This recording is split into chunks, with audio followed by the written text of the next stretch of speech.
Tronglaobi bom blast Leikhidraba Emungda Diamond Donor lupa 50,000 Mateng Pangkhre. Tangkhunnaga khunsingda air sengba yaroi haina miyam thingbagi mayokta air na sangsad khulenda public gari sing thingkhre. Chief Minister Khemchana megi tang 15 da Surajanpur sakani hairi basi lakpa yaroi haina UK LM na akanba warning torkhre.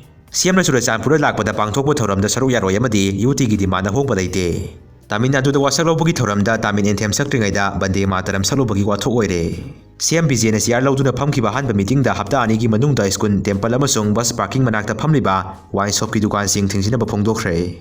Kamjong district ki attack foreign aggression ate haina Home Minister Govindas Konthojamna phongdokliba wafam yalingde working committee. Tronglaobi da amukasu IED ani Twramle. Manipur dengue gi laina laisal amukan haurakle pung 12 gi manungda miyoi mari positive okhre handak sahi gi positive ki masing 18 sukre.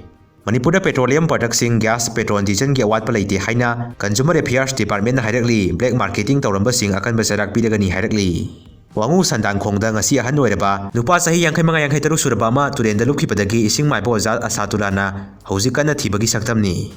Socio political commentator Songtham Bijoyna wafam khara thamakli lamsat mangkhraba nupina lamsat sengba nupi sing yamna khalaksai asumba ngangba haitraba mina asumba ngangba mibu yamna sawi haina sumna phongdokli. Kamjong district ki manungsana leiba Kuki Monoi village sakhangdaba singna mai tharamle. Pitambara school gi mapu gi yum gi geta sakhangdaba singna bomani tharamle. Indigo Imphal gi manager gi yum da su bom langsilamle.